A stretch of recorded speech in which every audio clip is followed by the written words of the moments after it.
and welcome to Community Case Studies. This show is a look at how belonging is really built in the real world. I'm your host. My name is Seth Resler. I am the founder of Community Marketing Revolution, and I'm really excited today because my guest has over 15 years in the events industry. She also has a background in the community industry, and I think events are such an important part of building a community, that it's not all online, that really a lot of the magic happens in person. So we're going to talk about that. She is the founder of Beyond the Event, where she designs and executes experiences that go beyond the ordinary. She is also the founder of the PI Network. PI stands for People in Events. It's a global community where event professionals connect and share ideas and learn over a slice of pie. Literally, we're going to find out how that happens. I want to please welcome Valentina Ruffoni. Hi, Valentina. How are you? Hi, Seth. Thank you so much for having me on the show. Oh, you are my first international guest. Where are you based? Oh, very nice. Yeah. So you are in Madrid, is that right? Is that I'm currently in Madrid in Spain. Yeah. It's been a hard summer. It gets very hot here in the summer, but it's cooling down now. So yeah, loving the cooler air that we're getting. Talk to me a little bit about the events that you produce. First of all, are they, just there in Spain? Or are they all over the world? And what types of events are you producing? Yeah, so I do most of my work in English, which means a lot of the time the work that I do does take me internationally. I do a lot of work in the UK, which is where I'm from. But sometimes I can go, like in June, I was in Nice in France. I was organizing an event last month that was taking place in Berlin. Next month, I'm off to Toronto to organize an event there. So really, it depends where the events are and who wants me to be part of them. But the events I tend to work on, I mean, I love working on events that celebrate something. And that's why when you organize an event that really has community in mind, in general, bringing people together like a community, you are celebrating, you're coming together, and just seeing people having a great time as you're standing at the back of a room is just something that I love doing. So yeah, anything that has a celebratory type goal. But I work on all types of events, from large scale conferences to intimate team retreats to dinners to events where we just go and eat pie and we co-work for the day. It's all different types. But yeah, I just love bringing that community element in to events, because I feel like a lot of events that are happening are very much like, this is the event, it happens and you go, and it just kind of stops and starts like that. And we all know, if you build community or you're a part of community, you like to belong to something, not just for the day. You want to be there before, during, after, and how can we keep that going? And that's what I try and bring to my events. You bring up something that's really important, because I work with a lot of content creators. And a lot of content creators tend to think that community is just a natural byproduct of events. If I do an event, there will be community there. And that isn't always the case. There are a lot of events that are designed really as content. And I'm thinking, for example, I come from the radio industry, and so concerts, where you're consuming the content that's on the stage. Or if you go to a movie, you're consuming the content that's on the screen, and you're not really building relationships with the other people that are there. Can you talk a little bit about what you do at your events to design it in a way that connections happen between people, and people do have that sense of belonging, and they do form those relationships and feel like they're part of something bigger? Yeah, I mean, you're completely right about the concerts. Like, I mean, how can you even talk to anyone at a concert to build community, and then you just kind of leave after, and it's really much of a following those types of events. People follow the person they're going to see, whereas what I tend to do when I work on my events is really think about, okay, why are these people coming together? Because yes, they're coming together to learn from various bits of content that you may be putting out. But whenever I speak to people and say, like, what was the reason for you coming to this event? They're like, to network, to meet others like me.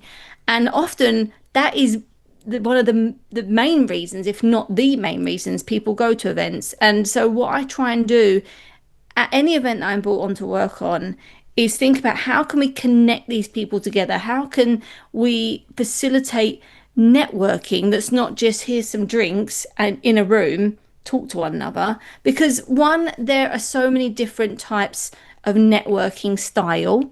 Some people are more listeners, some people are more connectors, which is me. I actually put out the other day a quiz for you to find out your networking style because I feel like a lot of events are being created with the mindset that everybody networks the same, and that's just not the way people are. Some people are more introverted and some people are more extroverted. So what I try and do when I'm organizing events is creating those intentional connecting networking moments with activities, and it doesn't have to be something really complicated. Like a lot of the time people just need that kind of little push on the back to move forward and speak to somebody in a way that they're connecting on something that they have in common because they're at an event because they have something in common, right? So you just need to peel back the layers really to then get them to talk a little bit more, feel more comfortable, because when that happens people tend to stay at events much later. They end up making real connections and not just let's add you on LinkedIn.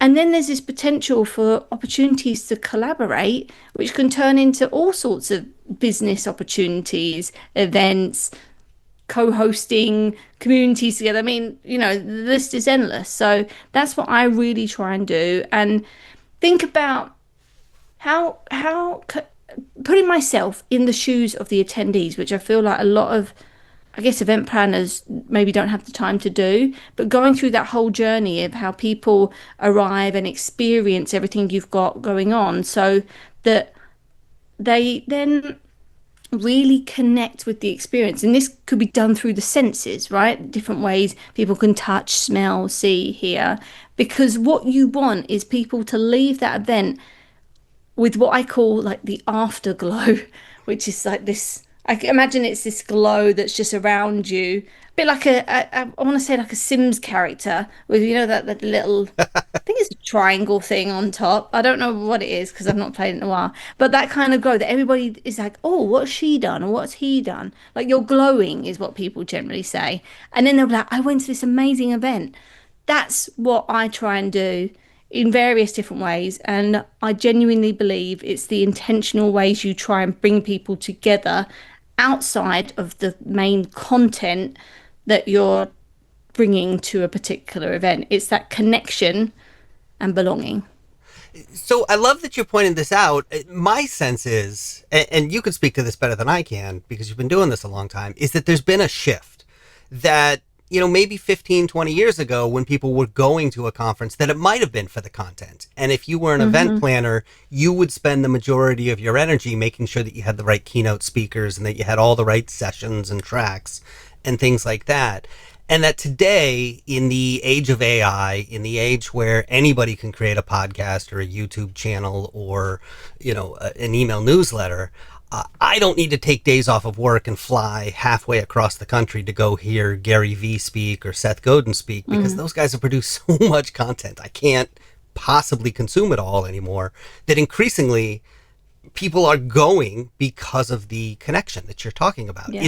Is that your sense too? Has there been a shift Yeah. there? And I think I think it's been happening for a while, but I think COVID really like propelled that shift because we couldn't get together in person for a long time, right? And that we was consuming so much online, and that's when the content really started to come out online, and it's obviously gone much further now. But yeah, people can learn and watch people do presentations and go to workshops. Like that's easy, but like the connecting in person and I say to a lot of people, like when people say, oh yeah, but we can network online, but online only one person can speak at one time because you're not in the same room. Whereas when you're in the same room, there could be a group of four of you, two of you could be talking and two of you could be talking, and no one's interrupting the conversation.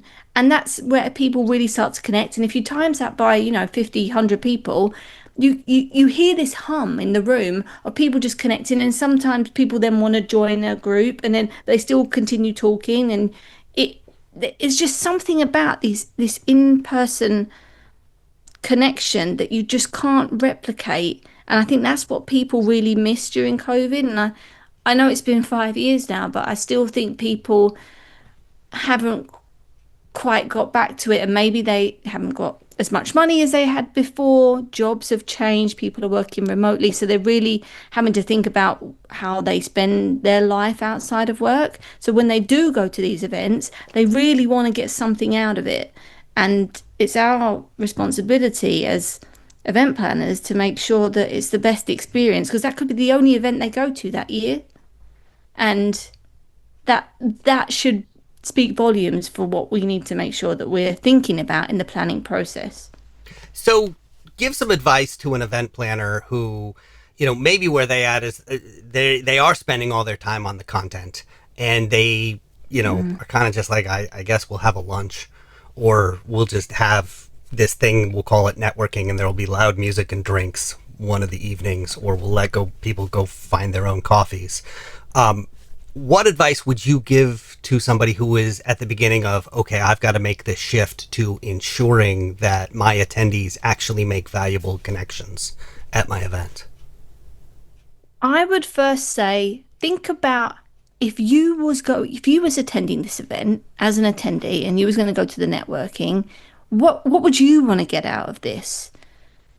Because if we can again put ourselves in the shoes of our attendees, we can connect to them better. So if it was me and I was going to a networking event, I'm looking for a new connection that's potentially a work opportunity. Now, not everyone's going to be looking for that, but you need to think about the different types of scenarios people want to connect with, and think about, okay, how can I then connect people together?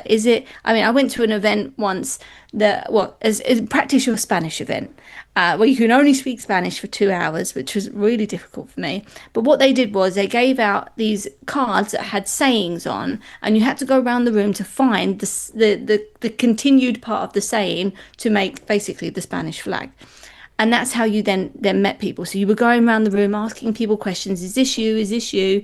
And it was a great way for people to move around the room, get to know each other, practice their Spanish with strangers, and then find their little group of three, which they then spoke to, got to know each other, and hopefully make some friends out of. So it doesn't have to be something complicated. You don't have to spend a lot of money. You could literally print off pieces of card and write on them in handwriting, for example. But really think about, what do people want to get out of this networking, and how can we facilitate that in a short, easy, I don't have to think activity that brings people together, because you can't expect people to just be put into a room and they talk to one another. Some people will, because they are extroverted like that, but a lot of people won't, and they'll stand in the corner, have a drink, and then they'll leave early. So I have been that person at times. Sometimes I'm in the mood to mingle, and sometimes I appreciate when an event, organizer gives me a little help. yeah, So yeah, I want to definitely. underscore what you said there, because I think that's really important. It doesn't have to be expensive. It doesn't have to be complicated, but it does have to be intentional. You do have to put Yes, thought into it. intentional. Yeah. And the only way you're going to make it intentional is if you are intentional in the way you're trying to plan it.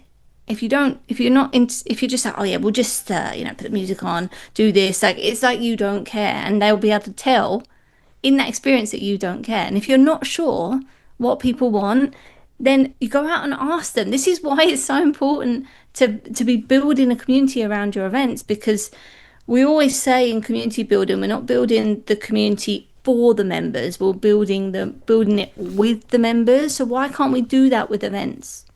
Yeah.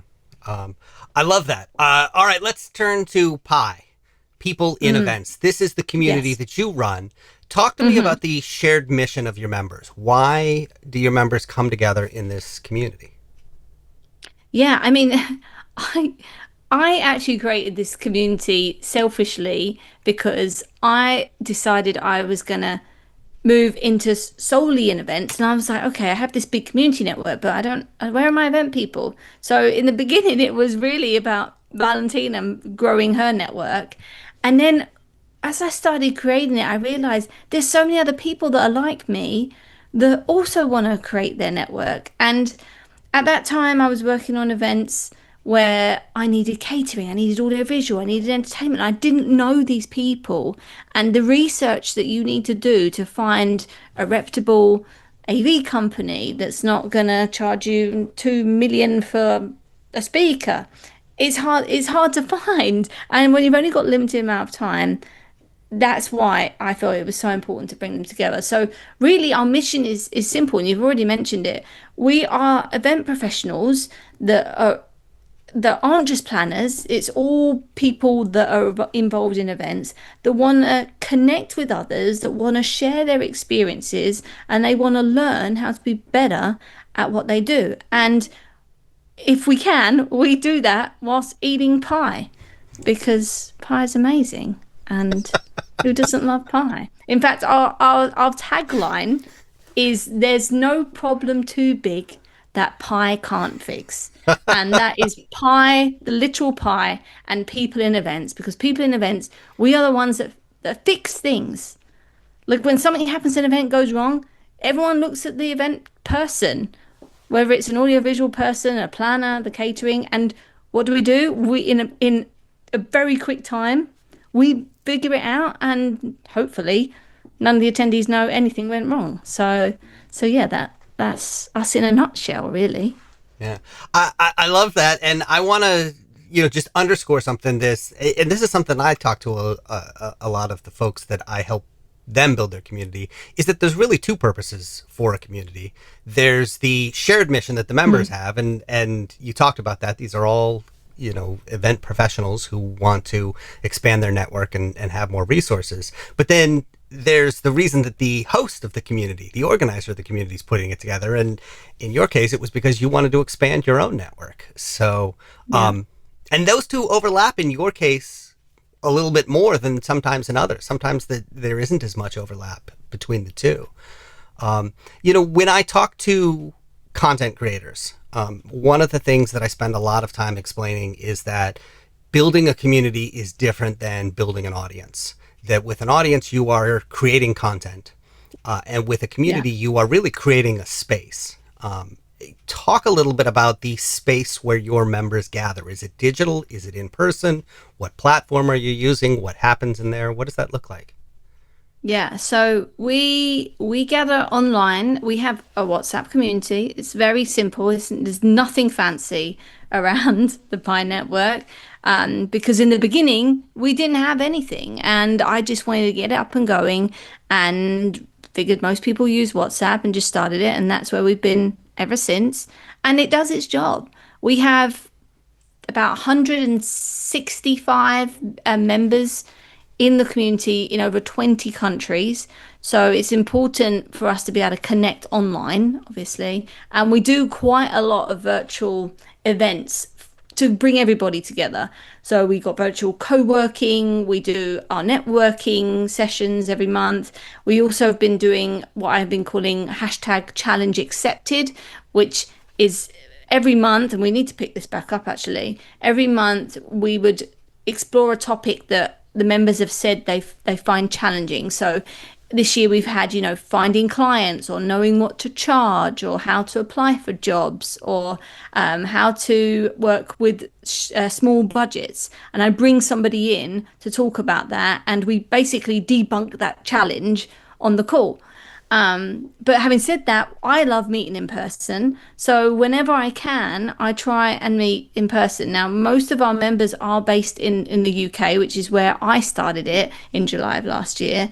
So we do quite a lot there. But if there's an opportunity for me to be somewhere else, like Toronto next month, I'm thinking of organising a meetup, because we have some people based there. So the idea would be to be able to do little meetups everywhere. And that's definitely something that's on the cards, is getting our members involved if they want to organize meetups, because there's so many event professionals around the world that want to meet others doing the same thing, so we can vent to each other, so we can make new connections. And you never know, there might be a job opportunity. So yeah, we're very much of a hybrid model. Our day-to-day is very digital, but we love getting together in person, so we can actually eat pie together. So yeah. Yeah, it's hard to eat pie on WhatsApp. It's hard. And you buy a pie and it says this is for four people, and you're like, is it for four people? And then you end up eating the whole pie, and then you don't feel great after that. It's better when you share the pie, you know? Um, I have done that. I'm guilty of that for sure. It's funny. I'm in a couple of WhatsApp communities, and it's always because a European started it. Over here in the U.S., we don't use WhatsApp a lot, and oh, really? That's yeah, no, interesting. no. So it's always all the communities I'm in that are WhatsApp communities were started by Europeans.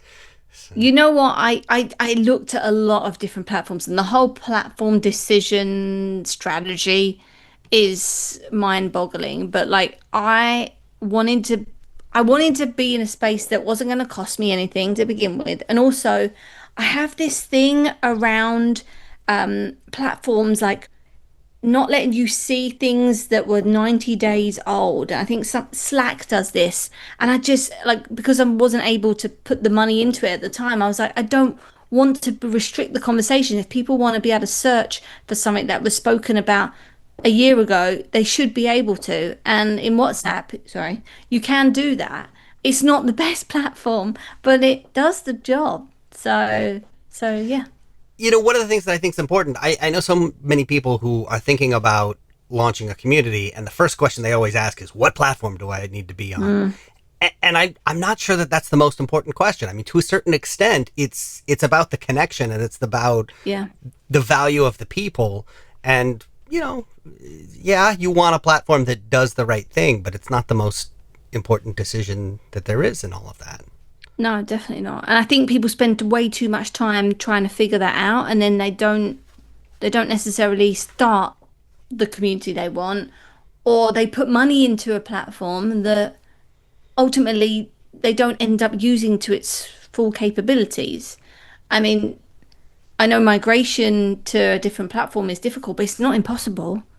But I've definitely learned over the years that I'm a perfectionist. So if I think something's not right, I won't release it, and I'm having to really kind of say to myself, just release it. Like just let it go, and you'll figure out if it's not perfect, and you can build on that. Because ultimately, is anything ever perfect? I I don't know at this point. No, and I'm like you, and again, I think this comes from being a content creator where I have control over everything until I hit publish and it goes out. And community's not like that. Community is very No. much it's a co-creation with your members, and so you kind of gotta Yeah. go. Let's try this, and if it works, great. We'll do more of it. And if not, we'll tweak it. We'll make it better. So Yeah, it's really you're constantly testing, trial and error all the time. Um, and there's some things you really think are going to take off, and you're so excited about it, and it just doesn't go the way that you want, and it's really heartbreaking. But if you don't try it, how are you going to know? So yeah, I guess us community builders are very, very resilient in that way, in that, we put things out there and have to take the brunt of it when it doesn't quite go to plan. But then there's things you didn't think would go well, and they do, and you're like, oh, okay. Um, yeah. so yeah, I'm very much like very well versed in the trial and error Well, phase of my life. in that vein, how do you set up feedback loops? Do you have a mechanism for getting input or feedback from your members, and what do you do with that? Yeah, so I feel like I am, well, first of all, let's step back a bit. So even though I am the person that founded the Pi Network, I don't see myself as the founder or the person in charge. I'm just the person who I guess has the admin controls. And what I really wanted to do when I created this community was be part of the community. And I guess that's where my kind of overlap in wanting to create my network and now having people that also want to do the same, that really gels together. But whenever people join the community, they all get a unique number of pi. And that wasn't my idea, that was my husband's idea, so I can't take the credit. And the idea with that is people get a unique decimal that is never given to anyone else, but you may have the number three as somebody else. Now with pi, it's 3.14. Three is not my number because three is the network. The point, and then all of the numbers after that are for our members. So I have number one, and I am going somewhere with this, I promise. I have number one, and then it follows like that. So I've really tried to make my involvement in the network as member-like as everybody else, so that if anyone does have any feedback, they can message me and be like, "Hey, why don't we try this?" Or rather than them seeing me as the person who owns the network and the higher up person, because I'm not. I'm very much on the same level. Having said that, though, I'm always going in with ideas. What about this? Should we try this? And I get some good thumbs up and some not. I also reach out to people that maybe have the experience in the particular idea that I'm doing. So I'm thinking about this. What do you think? And we have a conversation kind of offline around it. But most recently, I put out a survey form to ask about feedback, giving people the option to get on a call with me if they wanted to, because not everyone likes filling out forms. Some people just like to chat. And I'm working through all of that feedback to see what I can implement over time that's going to enhance the network as much as possible with limited resources, because that's always something that you have to consider. I have all these amazing ideas for the community, but I've realized you can do anything, but you can't do everything. So you take Yes. anything from this show today, it's that. Yeah, that was the I think one of the hardest lessons I had to learn in life is that you can do anything, but you cannot do everything. I love that. Um, Yeah. Talk to me about success. How are you measuring the success of this community? What makes you go, yeah, this is working, this is successful, or this isn't? So yes, success and metrics and ROI has always been challenging for me because I'm not a numbers person. Even though I did quite well at school, but obviously since then, um, I've not even done any math. I use my phone to do very simple math. So you can imagine that me and metrics don't go together. Obviously, we'd love to have as many people join our events as possible. But I feel like when you get stuck in the weeds of numbers, you kind of lose the human element. So for me, success in our community is people shouting out when they've won at something. So we have a wins channel. And this is for anyone to share a massive win or a small win. For example, somebody shared a win the other day that we started a CV clinic inside of the community where we do peer reviewing of our CVs to help each other try and get more jobs. We all gave feedback to everybody, and one person then reworked their CV to then send it out. And she said, "I've just reworked my CV, I sent it out, and I've just landed a job." So for me, that is success, that people are getting something out of this community from the things that we are doing that aren't costing a lot of money. So yeah, just seeing people make those connections, get involved. I mean, I could sit there and count how many people are coming online and how many people are coming to our events, but at this stage, it doesn't really mean much to me. Like, I just really want to connect people together. And if this community takes off and it really does become this kind of business opportunity where I'm able to work full time on this and I need to, become this community person again, then great. But right now, the success is around just bringing people together and them getting value. And I see that in the conversations and the posts that people are sharing, and or when somebody says, "Oh, you're Valentina from the Pine Network." That is success. When people know who you are, that's important to me. Yeah. This is something I hear a lot that, you can't just measure the success of community by numbers or metrics or data points, and that there is sort of these anecdotal stories of things that come out of it that, I call it serendipity. Just when something Yeah. comes together and happens and a connection is made and it makes a difference in people's lives and helps them out. And it sounds like serendipity is not just happening with your members, but it's also happening with you as the organizer, where people are recognizing you. Yeah. And has it opened doors for you?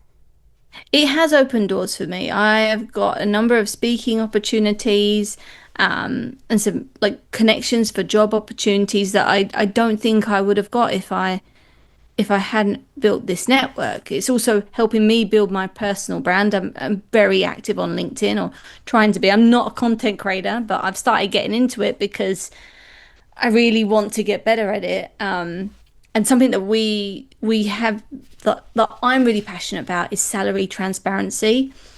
In general, doesn't it's not just applied to event jobs, but because that's what I focus on. So what I tend to do is if there's a job that doesn't have a salary attached to it, we encourage people to send it to the Pine Network, and the Pine Network will reply and call out these companies to ask, can you include the salary range or the pay details and the benefits? Because people are going into jobs, applying for jobs blindly, and we all know how much time it takes to apply for a job, whether you get an interview or not. The last thing you want is to have that awkward conversation around pay to only find out that the pay is way lower than what you feel like you're worth. And that could have all been avoided if we just put it in the job description. So yeah, I'm very passionate. I feel like that's why this community is making waves and getting seen and heard, and people are enjoying being part of it, because I'm very much involved, and it's very human. I'm very like no filter type person. And I am a member. I'm like, I see myself as more of a member than as the person that created it. Like, Yeah. the network can't be a network with just one person. I have seen you talk about salaries on LinkedIn, and let me tell you, I appreciate the work that you're doing there, because I do think that's an important thing that people don't talk enough about. What has been the biggest challenge with this community? Really, the challenge is, doing this by myself. Uh, if you're listening to this and you are a one person community team, then you know the challenges around it. And obviously, I work in events. I'm a freelance event manager, so my day to day is events. So I have to fit the Pi network in around that, and it gets difficult when you're so passionate and you really want to do all these cool things, but you know that's not bringing in the money. So it's the whole time constraint that's the most challenging, with not having many resources. I'm really trying to streamline things and automate things where I can, but without removing that human element, because I've been in communities that have gone from being really engaged and personal and human to, you know, the community team or the person in charge is never there anymore, and I just don't want that to happen. Yeah, yeah. Are you finding that members are stepping up to contribute? Yeah, definitely. I'm noticing it a lot recently, and I'm noticing a lot more freelance people who don't have more time, but they're not being what's the word, that they haven't got a 9 to 5 where they're not where they can't be on their phones or come into the community or join us at events whenever they want to. So I'm seeing a lot more freelance event professionals or entrepreneurs that own companies are the ones getting more involved, which is not something I anticipated in the beginning. So we're getting a lot more freelance event people join the community compared to people in full-time or part-time work, and those are the ones that are stepping up, because we're often in that hustle culture of trying to find more work and connecting with people. So I'm seeing those kind of people step up more to the plate, and that's really nice to see, because if we want to move forward and do more member-led initiatives and events, then I need the people to help me. So yeah. Yeah. So that's interesting that you've started to notice that there are different, almost personas, different types of people that are in there. That there are some people in there who are full-time event producers that are working on 9 to 5, and then there are some people who are freelancers working on different projects. Do you find that they have different needs and you have to do different things to accommodate them or to provide the most value to them? Yes and no, I guess. Like, with those that are working in kind of full-time roles, like, a lot of the questions we get is around, team alignment and getting people on the same page and dealing with stakeholders. Whereas in the freelancer world, like, and a lot of things I'm working on, like, we're not part of a team for that long. So when you're not really you are part of it and you feel part of the team, but it's not something. Isn't you're not worrying about the dynamics of it, and the project you're working on is only for a short amount of time. You go in and come out, which is good and bad sometimes. So yeah, I'm seeing a lot more in, like, the freelancers are constantly looking for jobs, of like how to be more visible, and just be available and adaptable. Whereas the full time and even part time people that are only working in one place, it's far more, what they need is things that are going to help them succeed within the organization they're a part of. So it's balancing those kind of things. And then you've got people that have got their own companies, right? Which is another layer to this, because they may have employees, they may also bring on freelancers, be a freelancer themselves. So it's trying to figure out, how do we accommodate to everybody? Or is the community moving in a way that it's specifically for freelance event professionals? In this moment, I'm trying to figure out where we're going based on the people that are joining and getting involved and what they're looking for to be able to move forward. Because I thought that this would be a general community for people in events, but maybe niching out is better. It's tough to decide what to do if you do anything. Yeah. We talked about getting that feedback from your members and how it shapes where you go, and it's a process of co-creation that's kind of ongoing. And it's funny because it sounds like the community you think you're starting is not necessarily the one you wind up with, because people show up and they have different needs, and you find out what those are and you adapt and you go. So last question here, give some advice to somebody who is looking to launch their first community. What would you tell them to do or to think about? Just do it. I mean, yeah, just do it. But really consider how much work it's going to take to build this community. Because just because you build a space and you choose an area where you're going to come together doesn't mean people are. Like, you have to really put the work in to get people talking. And it goes back to what we was talking about earlier with the networking in person. Like, you can't go into building a community with the mindset of drinks, music and a venue and just 2 hours of networking. It doesn't work like that. Things will fail pretty quickly. You have to be willing to put in the work, and that includes, if you're doing it by yourself, that includes getting people to join your community. So there's a whole marketing aspect. You've got the whole community onboarding aspect of welcoming people in the community and showing them how to get involved. You've got the engagement piece, and then there's all the other pieces around that. So only create a community if you are willing to go in on this. And if you're just like, oh yeah, well, I think it's a good idea, it's probably not a good idea if you're on the fence. But if you're really passionate about it and you've got a real reason to create this community and you think people are going to love it as much as you do, then go for it. But it is a lot of work. It's a marathon, not a sprint, as they say, and it's a marathon that never finishes. It's like these ultra marathons that just keep getting more ultra. Well, what's good for marathon runners is pie. So, by the way, do you have a favorite type of pie?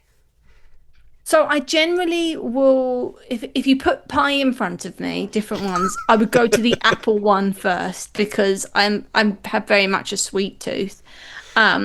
But I do love a good savoury pie. Like in the UK, like pie and mash is really popular. A good chicken and mushroom pie with gravy all over it, and then probably an apple pie after, just to do me right in for the night. So yeah, I love pie.